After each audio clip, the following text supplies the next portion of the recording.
Come, come, whoever you are, wanderer, worshipper, lover of leaving. Ours is no caravan of despair. Come, yet again come. Come, come, whoever you are, wanderer, worshipper, lover of leaving. Ours is no caravan of despair. Ours is no caravan of despair. Ours is no caravan of despair.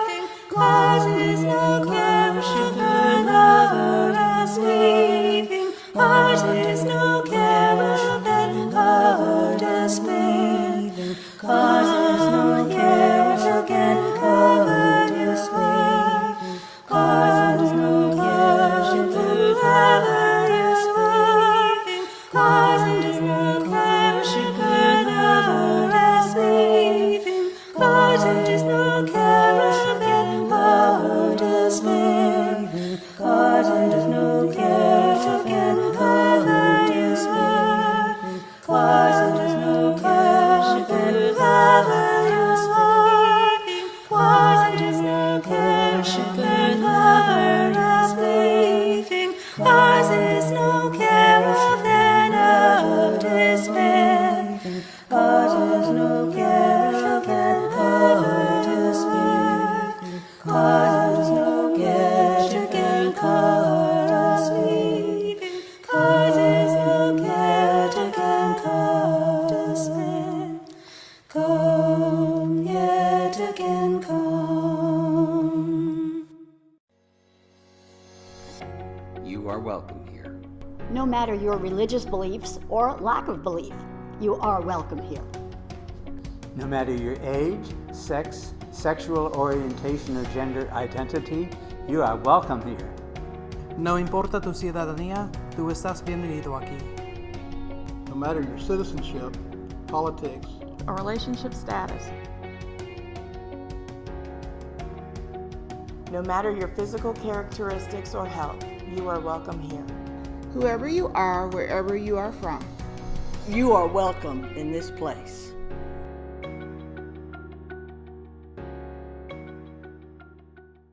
Good morning and welcome to the Unitarian Universalist Fellowship of Montgomery online worship. My name is Lynn Hopkins. It is my honor to serve this congregation and to welcome you here with us this morning. I'd like to invite you into this time of worship with chalice lighting words from poet Elizabeth Barrett.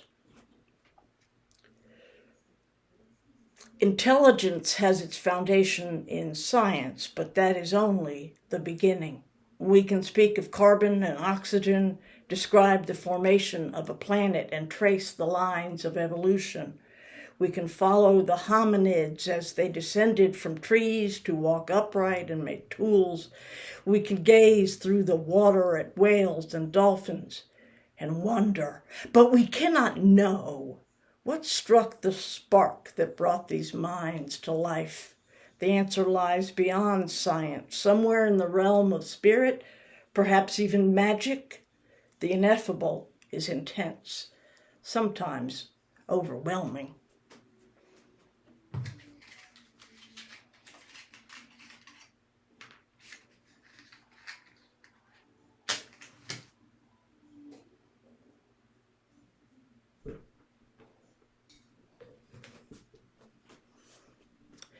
I invite you to join with me, if you would like, in speaking our congregational covenant. We, the members and friends of the Unitarian Universalist Fellowship of Montgomery, promise to serve our community with open minds, willing hearts, and helping hands as we respect one another, honoring that our perceptions may differ, value our differences, working to better understand them in conflict, give joyfully of ourselves, being in harmony with our capabilities, and embrace our connections with each other, nature, the global community, and the great mystery of life.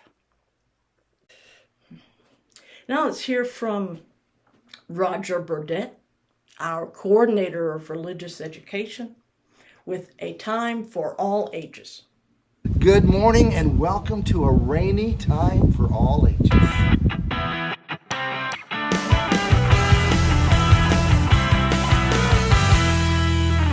On the day that I'm recording this, it's raining.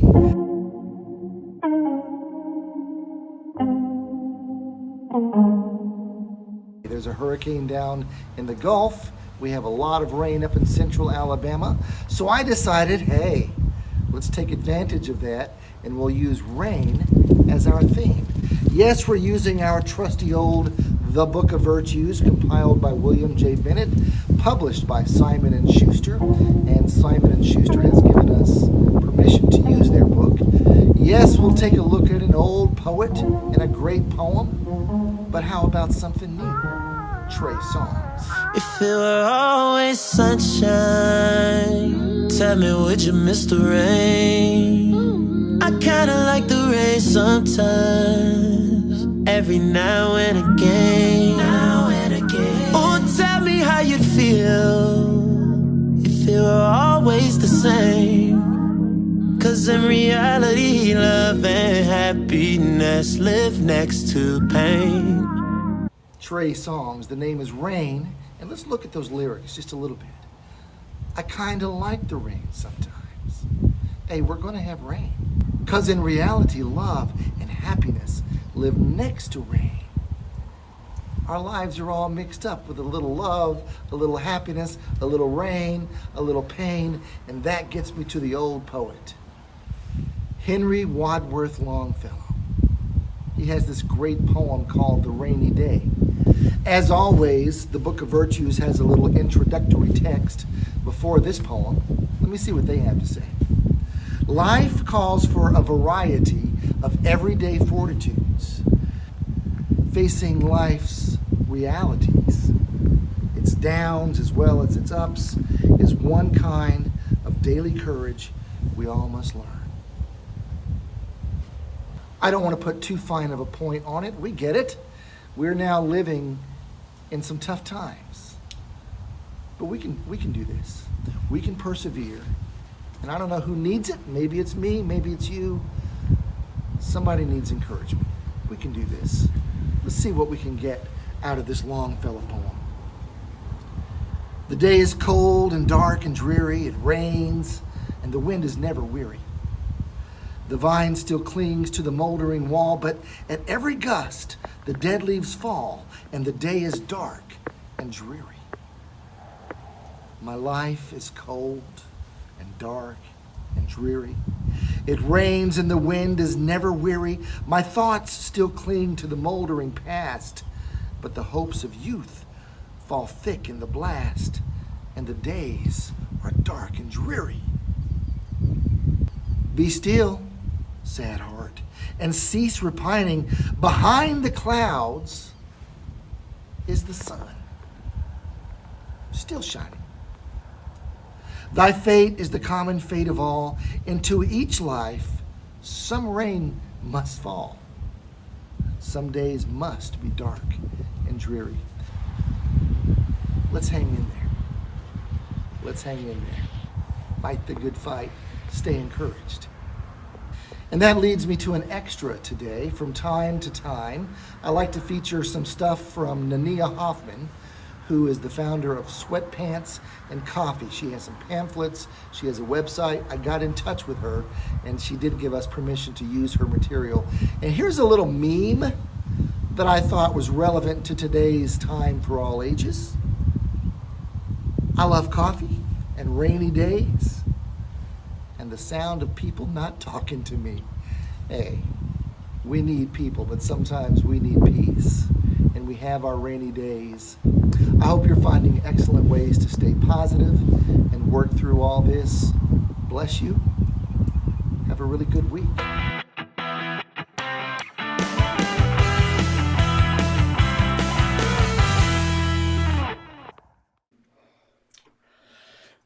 This is a moment in our service when we lift up and let go the things we carry with us through the week. We do not have the opportunity to gather in shared space and join in ritual together. So we try to approximate during this time using the chat box adjacent to the video. I invite you to type in whatever is on your heart this morning: joys, concerns, sorrows, worries, celebrations, anticipation, whatever it is. We share with one another in this space that we may deepen our connection and hold each other even in this time of physical distance. Next week, we will be marking our annual service of memory. Every year, in the Sunday after Halloween, and Day of the Dead, we take the service to lift up, to celebrate, to honor, commemorate loved ones that we have lost over the course of the year. That's always an emotionally trying time. It's going to be especially challenging this year. But I'd like to invite you to participate, if you'd like, by simply taking a picture of yourself holding the name of the person on a sheet of paper. Name, nickname, whatever works for you to represent that person, a photograph or artifact, whatever you would like in that frame to represent you. If you don't want your face in the picture, that's fine too. This is for you. We can't come together this year to tie our ribbons to the Tree of Memory. The Tree of Memory still stands, but the names will have to be added another day. So, in the next couple of days, if you will, please, email to me if you'd like to participate, if there's someone or several people you'd like to honor in this service. Email to me a photograph of yourself holding the name and or picture or whatever representation you would like. And we will share those together next Sunday, the first Sunday in November.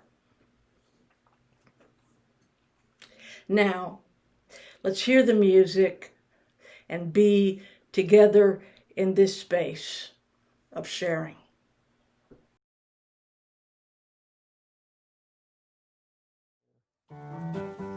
Spirit of life, come unto me, sing in my heart all the stirrings of compassion,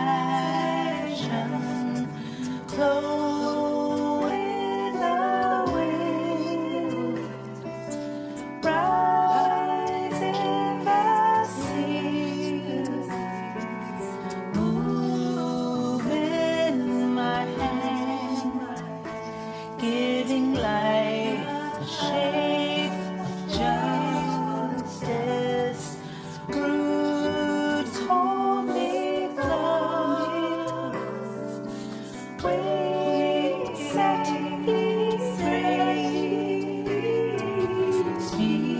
Spirit of light, come to me, come to me. It's the practice of our congregation to share the undesignated Sunday offering with an organization doing work on the ground to which we are dedicated in principle.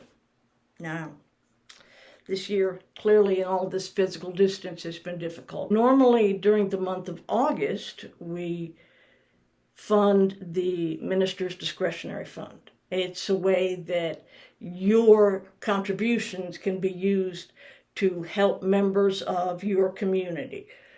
Most often members of the congregation who are in financial crisis.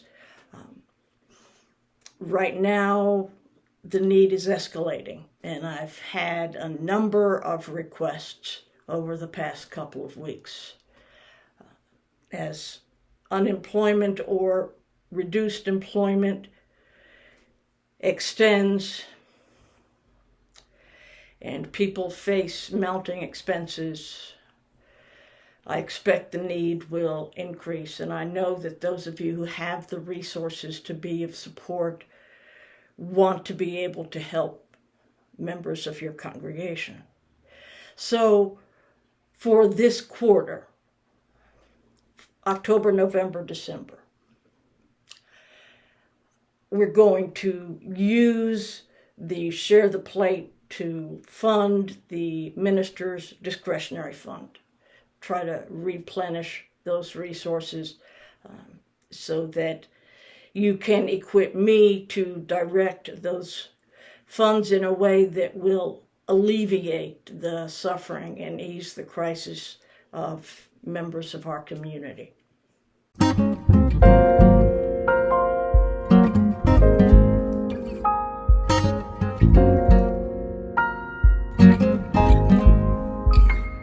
On the first day, it was clear who we are and what we're doing here.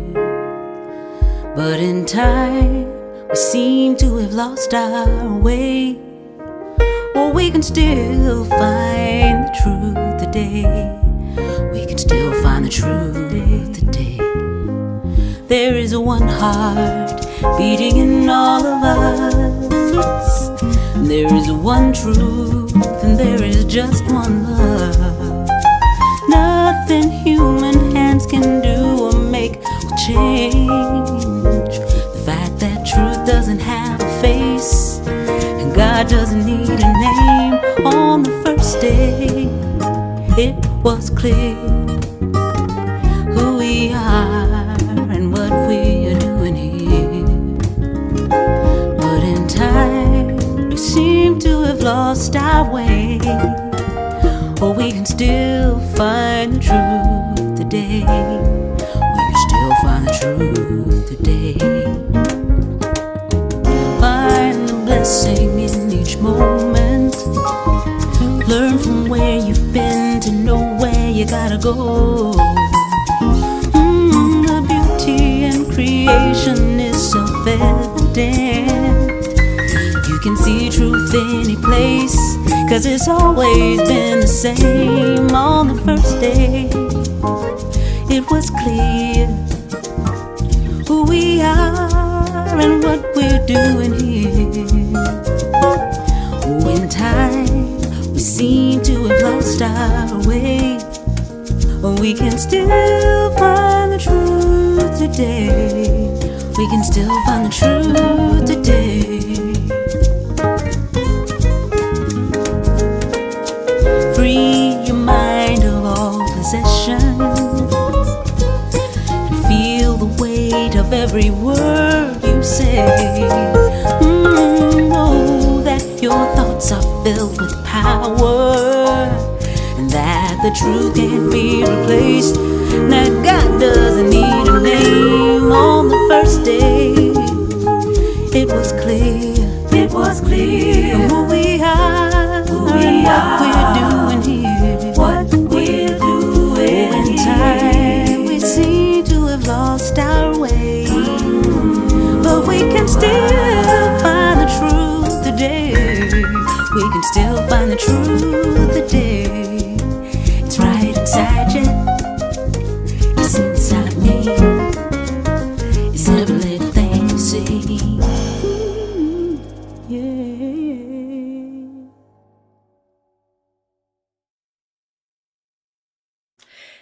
So if you've never come out to join us on a Wednesday evening, you might consider it. It's our You, and You program on Zoom. Meets 6:30 on Wednesday. The link's on our website. And the intention is to cover basic concepts in Unitarian Universalism so that especially newcomers, but also folks who've been around for a while, can feel more grounded in our thoughts and ideals and have an opportunity to talk about them and what they mean to us. But I'll tell you what, the conversation always goes in a direction I wasn't expecting. And it never fails that I'm left with new thoughts and ideas that stick with me afterwards. There's usually 5 or 6 of us who show up. It's a small group. It's been just the perfect mix, the variety of age and race and sexuality and gender and family status, and you couldn't intentionally build a better variety of sharper, more engaged minds and open hearts to join in this conversation. In recent weeks, we've had some discussion around the familiar Theodore Parker line about the arc of the moral universe. It's been quoted and paraphrased and misquoted and co-opted all over the place, but it was originally penned by Theodore Parker, a 19th century Unitarian minister, in a sermon railing against the institution of slavery and our fellow citizens' willingness to tolerate and even participate in it. Theodore Parker was a strident abolitionist. He was in Massachusetts, and he was especially demoralized by the participation of people in Boston being willing to sign on to the Fugitive Slave Act, which had been recently passed. And it was his conviction that we are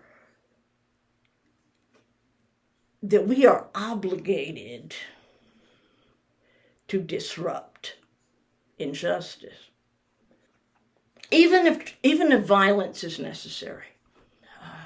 He was not a pacifist, and he believed very, very strongly in this. And there's a whole series of sermons and other writings on this topic. In this particular sermon, in which he's talking about justice and the conscience, he sets up this image of the moral universe in analogy to the physical universe.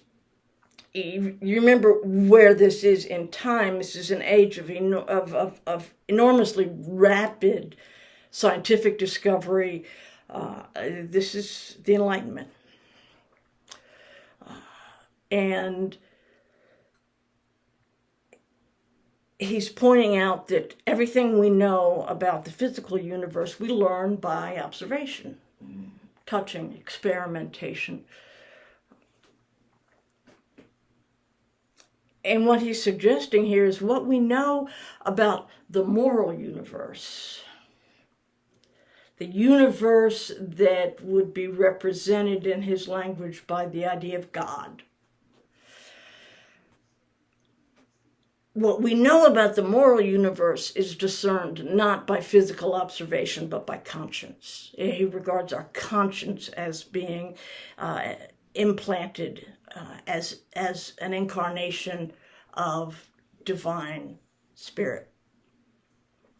And so these are the words from this sermon on justice and the conscience.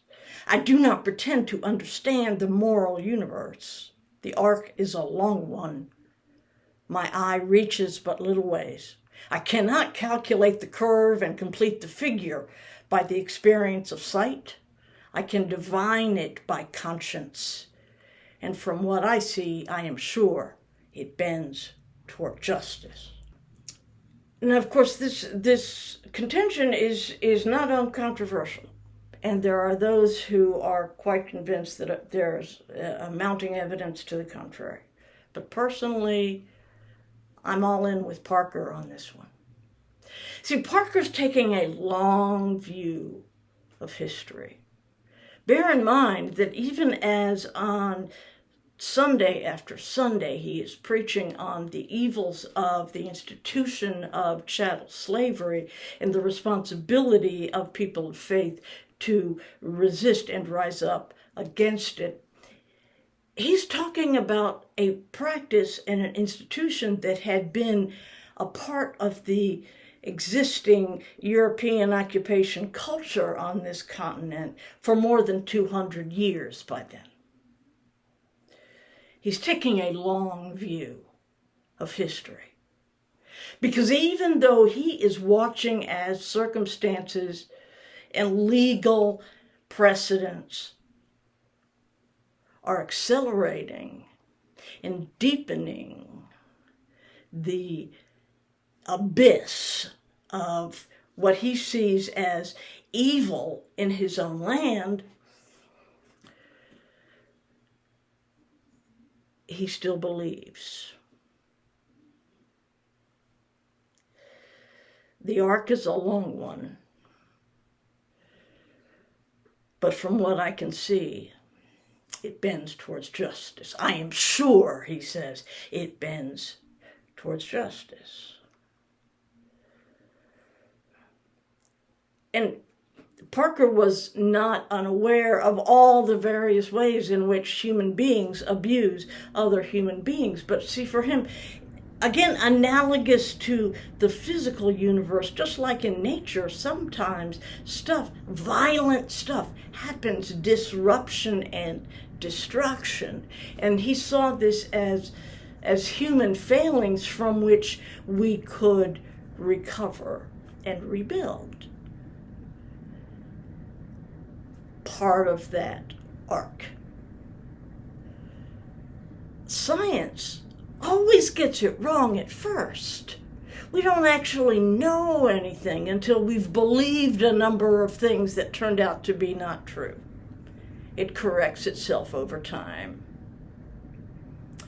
And likewise, Theodore Parker believed that over time, our understanding of the moral universe grows, deepens, enlarges, even as our participation in it increases and becomes more meaningful and more powerful.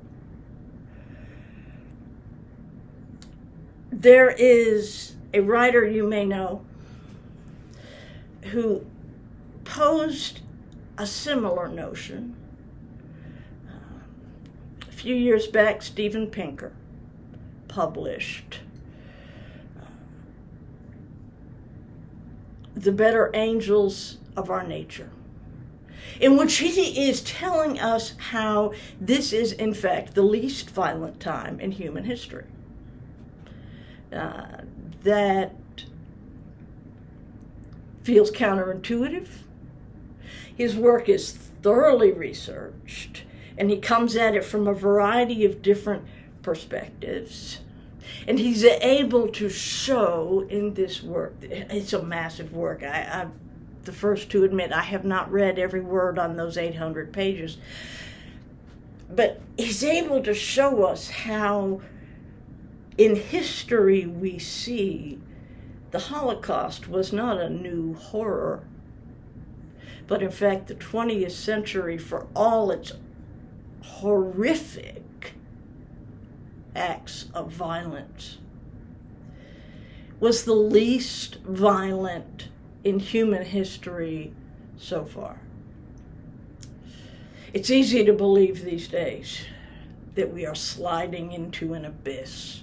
In fact, it's hard not to feel it sometimes as we hear and read the cries of white supremacy all around us and see the acts of terrible violence on our video screens.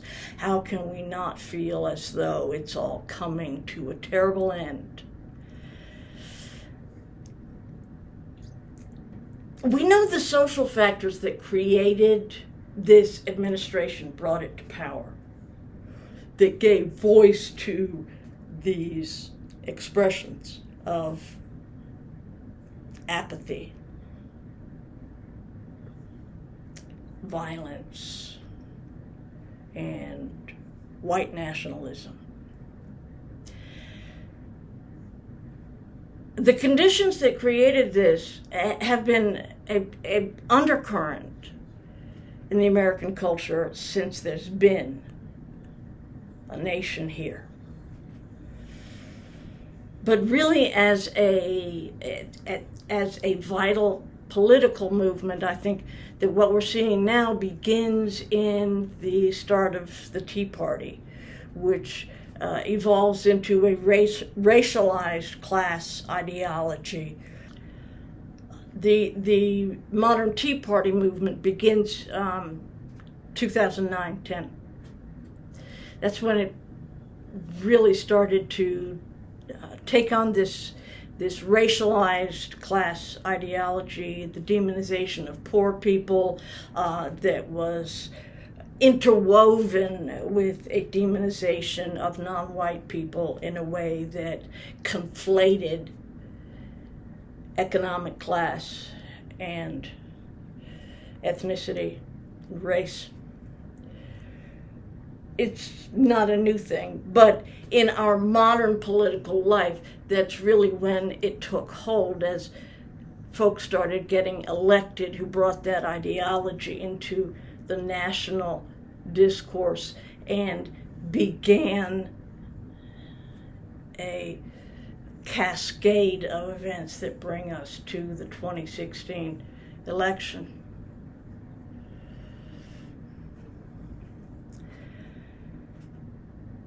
"20 years. Again, Theodore Parker was at the height of the evils he was facing nearly 250 years after their start on this continent. Longview. The arc is a long one. And what's interesting about this, too, is that, during the time of Theodore Parker, it's true that the Unitarian movement built up some steam. And likewise, the Quakers, who were also fierce abolitionists. These were probably the heydays of our two religious movements in this country. But what we're seeing today is, even as we are witnessing the rise of this hate-filled white nationalist movement in this country that make us feel as though maybe this is not the country we thought it was at all. Even as this is happening, something else is happening. The progressive movement, the movement of people from all sorts of different life situations, circumstances, histories, cultures, stories, all sorts of people coming together to say, we will keep moving forward, you cannot stop it. There is an insistence on the right, even in the face of the wrong seeming to be in control. I think Theodore Parker would recognize this moment clearly. It's demoralizing to look at what's happening in Washington and in state capitals, ours and others around the country. But I tell you, the forward movement, the positive movement, the active people of faith are rising up, coming together, gaining strength in ways that has never before happened in this country. The arc is a long one, but I am sure it bends towards justice.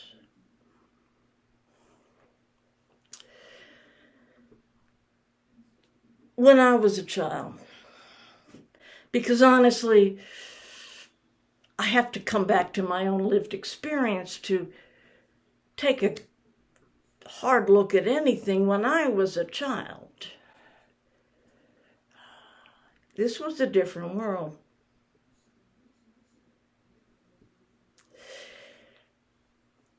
In this country, in Alabama, to be sure, righteousness meant defending the separation of the races and making damn sure that races did not mix, lest there be the utter corruption and annihilation of humanity. That was the righteous view. Women were valued, to be sure, highly useful as caregivers for the children, as nurses and teachers and housekeepers. People with disabilities, oh, there was compassion. No, there was pity.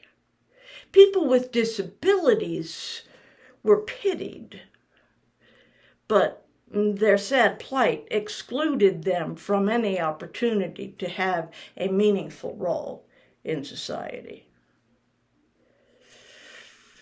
And, you know, homosexuality was absolute proof of moral degradation, rendering one unfit for any role, and legally excluded from government service or military enlistment.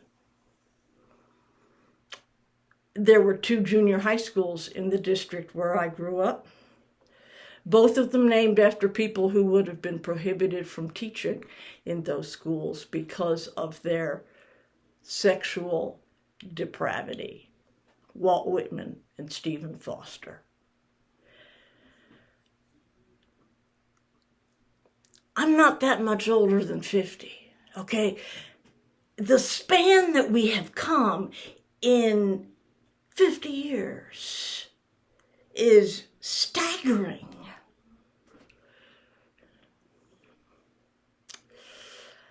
And remember, as Theodore Parker was delivering these words, the Fugitive Slave Act had just passed. This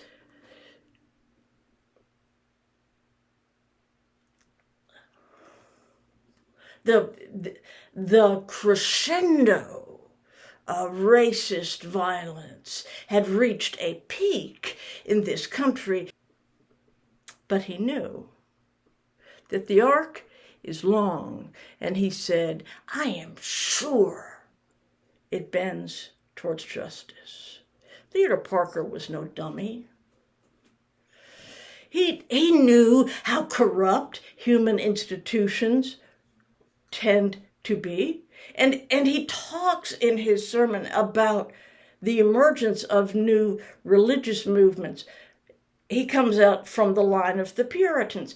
He talks about how religious movements rose up, emerged, stayed in hiding for as long as they could, and then fled to safety. But ultimately, they always fall prey to human corruption, and so another arises.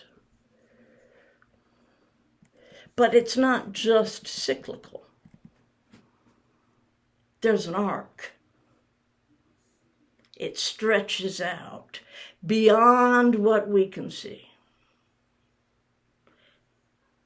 And it bends towards justice. He was watching new scientific and intellectual achievement coming daily. And for Parker, this movement, this advancement, this development of human history, the scientific and intellectual advancement is parallel, even bound up with moral advancement. Parker trusts the human conscience as an expression of God, God, he was a transcendentalist. So when he's talking about God, he's talking about the vitalizing force of the living universe. And by extension, the universe itself. So here we are. It's almost election day. The lies are getting more frequent and more foul. The claims are getting more absurd. The accusations more bizarre. The recriminations more intense. And maybe for you, the anxiety is more present, or perhaps just the fatigue, the exhaustion of the season. It would be easy to say, I give up. It's lost. 2016 proved that we just weren't ever the country we thought we were, and it's all gone to hell. But as Brian Stevenson reminds us, despair is collaboration with the oppressor.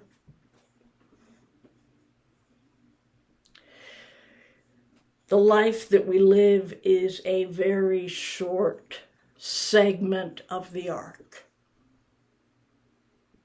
And this season is a minuscule piece for all of its intensity, for all of the truth and reality of its suffering.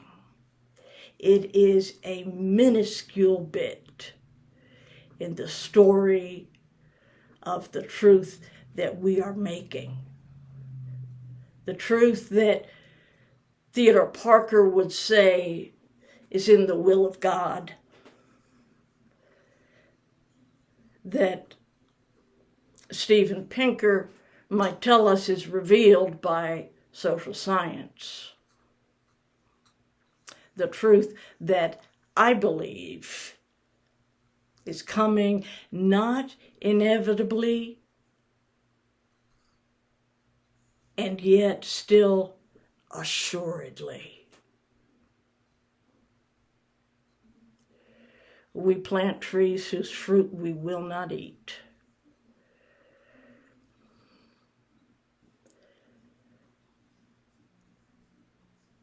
The arc is a long one.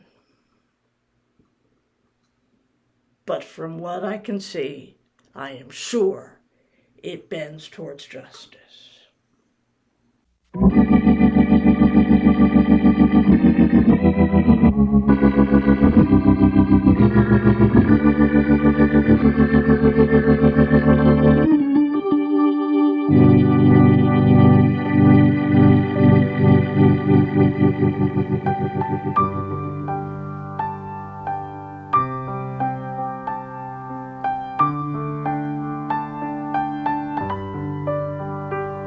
What a time to be alive.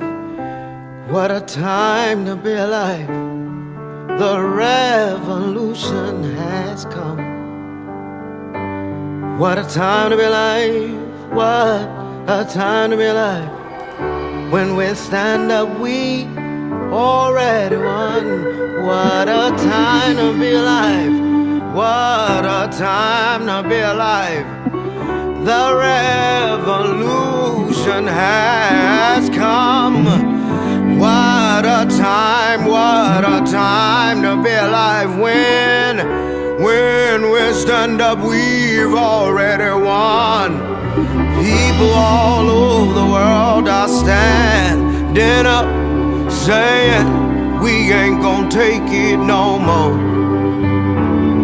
Speak truth to power, a change gon' come. This we know for sure. What a time to be alive. What a time to be alive. The revolution revolution has come. What a time to be alive. When we stand up, we've already won. What a time to be alive. What a time to be alive. The revolution, it has come. What a time to be alive. What a time to be alive. When we stand up, we've already won. The revolution has come. The revolution has come. The revolution has come. The revolution has come. We've won. We've already won. Hey, we won.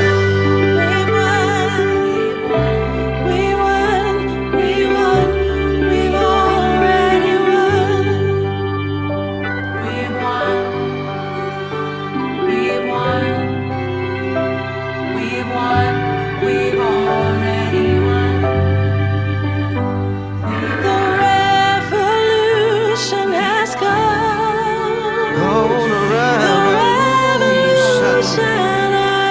It's come. It's come.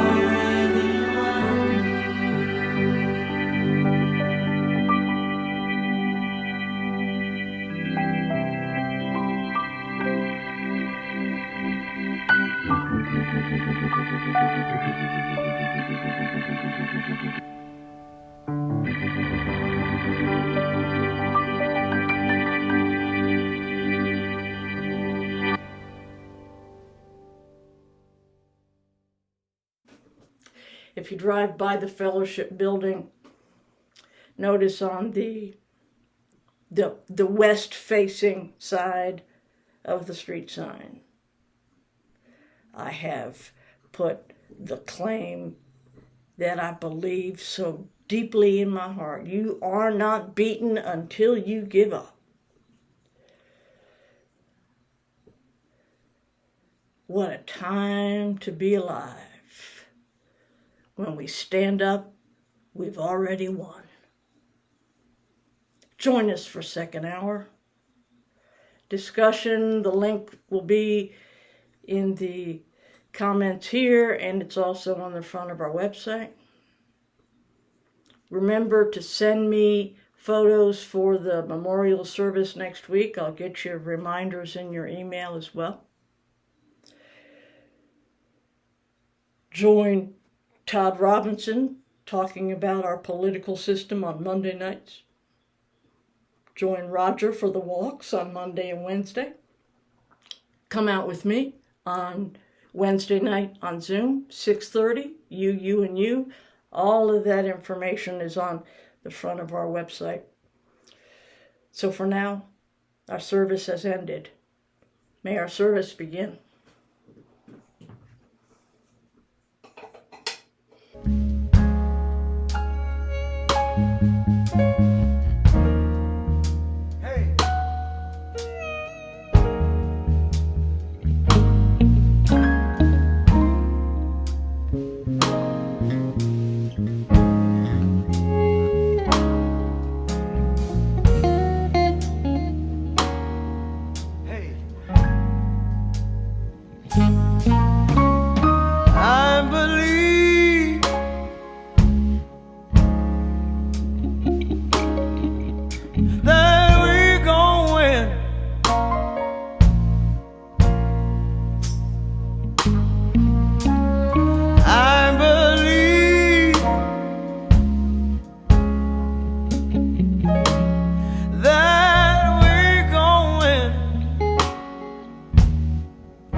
with their wildest dreams.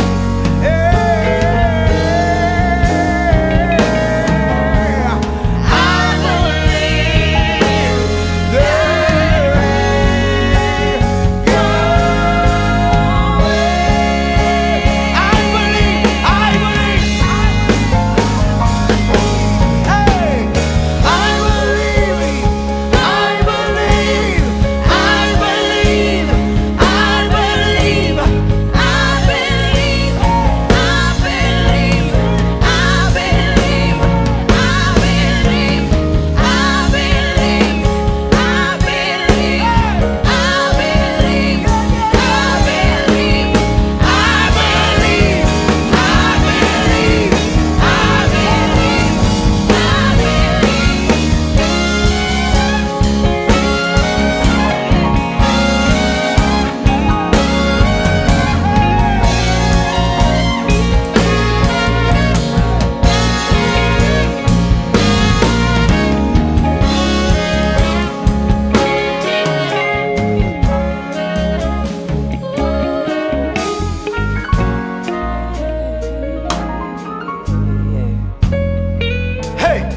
My grandma would say, she say, trouble in my way.